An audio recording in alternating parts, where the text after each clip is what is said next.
Hey, you guys. Welcome back to Love with Lori. I feel like it has actually been so long since I've done an actual podcast. As many of you know, if you're following along this summer, it's been like self-study mode over here, and I've been running master classes over in my Level Up community on Facebook. I do intend to do a bunch more of those this fall as well, because I'm really enjoying them. And I think, let me know if I'm wrong, but I've gotten a great response from sharing them here on the podcast as well. I just think a lot of the times, and here's a little like business tip for you, is I think a lot of the times we just assume if we put something one place that everybody sees it, everybody consumes it, and we don't want to oversaturate our kind of market or whatever you want to, our circles, our bubbles, by like posting too many things in too many places. But what I've kind of realized over the course of the last years, and as I've really been,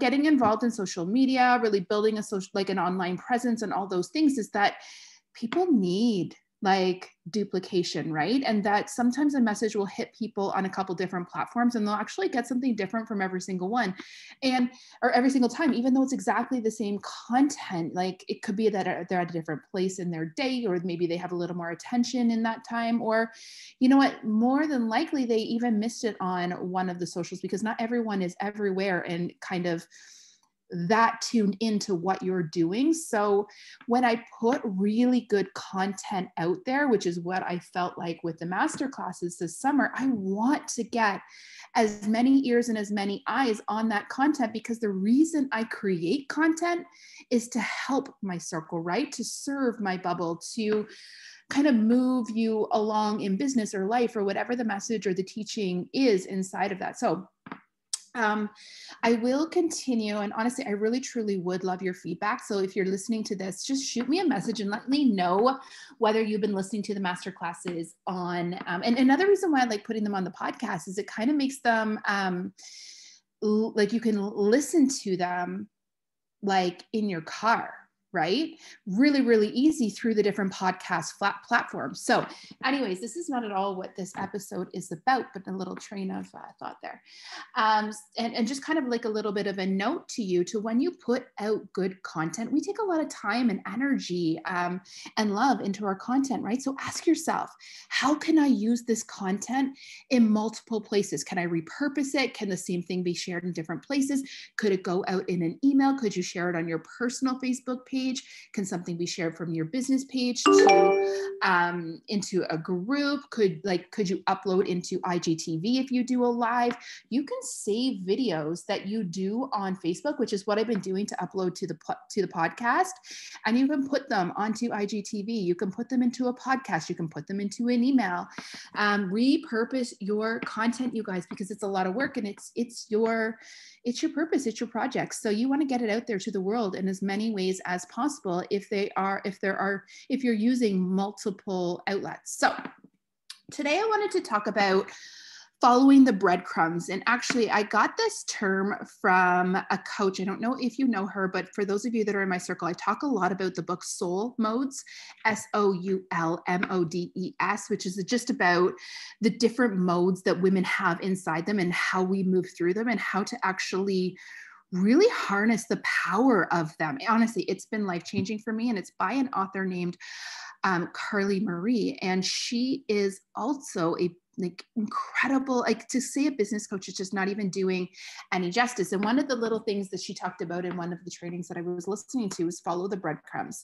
And it just kind of put a term to something that I've been coaching to for a long time, and something that I've been putting into practice in my own life. And so I thought, you know what, I'm going to do a little episode about this today, because it was actually a conversation that came up in this behind the scenes with one of my clients. And that always means that if I'm talking about it with one or two or three people, that this message is needed for the masses, right? Like, it's always a really great indication for that. And the reason why, okay, so first off, what is following the breadcrumbs? What I mean by that is that we often feel like we need to know what the whole picture is, right? Like, we want to know what the end game is. We want to know what the results that we are going for. We want to know, we want to know all the things. We want to know absolutely everything. And if you guys could, like, in brackets, if you guys could see me in person, my hands are like waving. I'm like all into this conversation, because this was me. And I even sway to this side all the time, right? Like, I just want to know. I want to manage my own expectations. And I feel like if I know what the end game is, that I can plan the steps to get there. But sometimes life isn't as clean as that. And sometimes what you really need to be doing is following the little hits of inspiration, the little ideas that are sparked deep inside of your soul that are actually meant to steer your ship.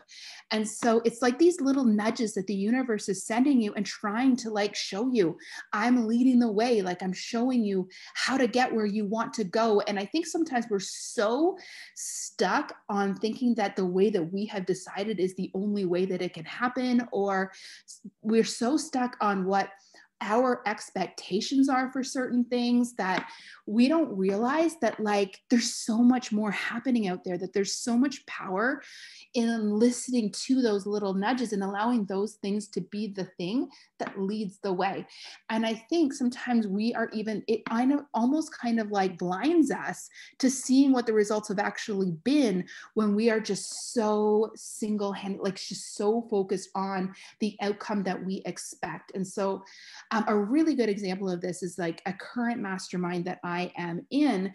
A few months ago, I was just like humming and hawing, just like wondering if it was the right fit for me. Like it just didn't feel, it really hadn't met my expectations, if I'm being honest. Like it just wasn't what I anticipated it to be. And I was really, really excited to jump into this mastermind. And it was a massive financial investment in myself and in my business. And so when we make those big leaps of faith, when we really put like money or energy or time or whatever behind something, we make those big investments, we really put a lot of, what's the word?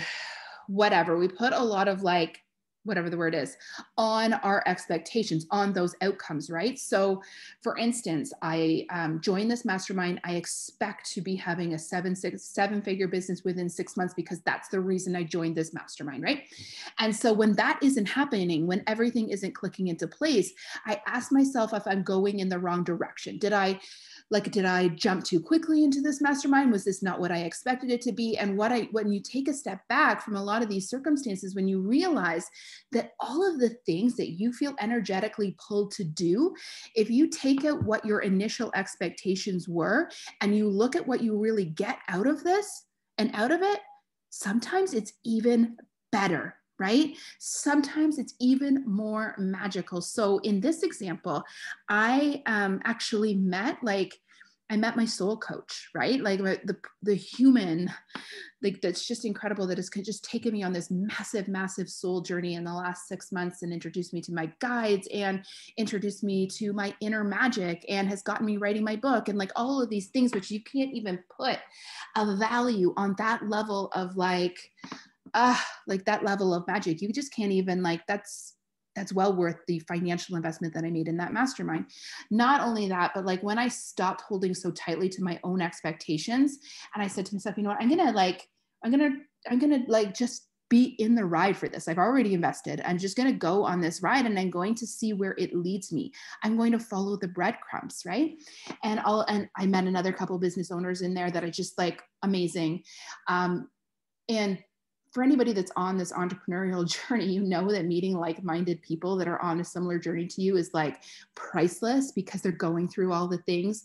Not only do they have the ideas that could set your business on fire, but they have like the ability to lift you up when you are doubting yourself or doubting your business or doubting your path or your purpose or whatever it is. So there's that. I mean, when we initially kind of considered getting a cottage, we had our hearts set on this one cottage that was on the same lake as our friends. And that was what like introduced us to the idea of getting a cottage. And I really thought it was ours. Like we bid well over asking, like well, probably outside of our financial comfort zone at that time. And we just went all in and it just felt right? Like I just felt it, like this feels like it's going to be the one. And it wasn't. And I said to the universe, like this or something better before we figured out. And now I realize that it wasn't this, it was something better. It was we are exactly where we are meant to be with the cottage that we purchased. It's so perfect for us. And it's been this perfect summer. And even the purchasing experience, like, had these amazing like ups and downs, and it was just meant to be. And so it's all about following those breadcrumbs and seeing where it leads you, and not getting so attached to our expectations and so attached to the outcome that we think that we desire, that we can't see all of the good things along the way, right? That we can't see all of the little nuggets of gold that we are accumulating simply by following our path. So what does this look like? How do you put this into practice? And I think I can only tell you how this has really worked for me. And I can tell you that I am building a course behind the scenes right now, because I believe one of my biggest purposes what has been come to light for me is that I am here to bring out the magic in all of the women. But first, I have needed to learn to lean into the magic in my own life. And for me, that has looked like creating kind of daily practices that create space and peace and awareness in my own life, right? Like stopping the hustle, stopping the busy, handing things off and building a team that could support me, and then trusting in that level of support, and trusting in the universe, and trusting in myself, and trusting in those little, sorry, my computer's going nuts. I should have turned off Facebook before I hopped on here. But again, I was following the nudge to do this episode. I'm literally standing in the kitchen of my cottage. I'm waiting for a girls' weekend with my friends. I'm cleaning. I'm not showered or anything, but I had this like moment where I was like, I need to do a podcast on this. And I know when I have those hits of inspiration that I should do them right away, because there's likely someone needs that message. And even though I know that this episode won't go out for a couple of weeks, I know that everything is perfectly timed, right? I know that the universe is working for me, that if I do the work, the inside work, and then I bring that inside to the outside, and I really share that. I really share who I am. For so long, I've really watered myself down in a lot of ways, worried that I had to be a certain thing, a certain level of professional, a certain, like, I didn't want to say the wrong things, trip over my words, say something to offend anybody. And what I realized over the course of the last few months, as I've been digging into my purpose, is that I'm just here to be me, right? And the more me I am, the more of myself that I actually put out there and I share with the world, the more my message is going to gain traction, the more my purpose is actually going to come to the world and affect people and change people and have impact. And the more I dig into that, the more I will realize what my true purpose is, right? And I think that we're all just on this journey, and that sometimes we get so caught up in that destination that what we don't realize is that it's never about the destination. Because even when you get to that place that you felt like was everything, even when you get there, you're not going to be happy there, right? You're going to want to go on for more. We as humans are built to want more. And there's nothing wrong with that, because in that wanting more, you get to do more for the world too. You get to have more impact. You get to bring more amazingness to your family. You get to just do all of the things, and every single thing that you desire means that it's meant for you. And I can't say that enough times. So you guys, whoever this message was meant for today, I want you to remember that sentence, follow the breadcrumbs. And then on top of that, I want you to learn to trust those little nudges from the universe, trust those little breadcrumbs. Even if you don't fully understand where it's going to lead you, be open, surrender to, and incidentally, surrender was my word for 2021. And every single time, it hits me like a ton of bricks. And I'm just like, yep, that was why that was my word. I didn't even understand it at all when I chose that word. I was like, what? Why is that word coming to mind, right? I want it to be something more of this, more of that, whatever. It was the perfect word for me, because I'm surrendering to what is inside of me. I'm trusting that what is inside of me is meant to be in this world. And I'm following those breadcrumbs and trusting that wherever they lead is where I'm meant to go, right? Whatever people I meet along the way, can you guys hear the airplane? Probably. I mean, it's pretty loud. Wherever I'm meant to go is what is connected to that greater purpose I have in this world. And I have to trust in that. And I have to trust that it will also bring everything that I desire to fruition. Okay. That's it for today, you guys. Thank you so much for tuning in. And as always, I love you so much. I'm also rattling around in my brain. I had this download that I really want to plug even more into this podcast. I'm thinking about releasing either a couple episodes a month or even doubling down and doing 2 episodes a week. So I would love, love, love your feedback on that as well. Is the podcast a platform that you love to listen to? Do you love to binge it? Do you listen to it every week? Would you listen to more if there was more? Are there particular topics that you want to hear more on? You tell me all the things and I will bring you the goods, you guys. Reach out to me on social media. I changed my name, so I'm at Ms. Lori Irvin. I will be changing the intro and outro to this podcast one day when I have a little extra time and I remember how to technologically do that. But until then, I'm at Ms. Lori Irvin. Please share, share, share. I'll give you the love back. It means so much to me. It helps spread my purpose. It helps spread the word. And I'm always, always grateful. So I will see you in the next episode. Same bat time, same bat channel. Sending you guys so much love.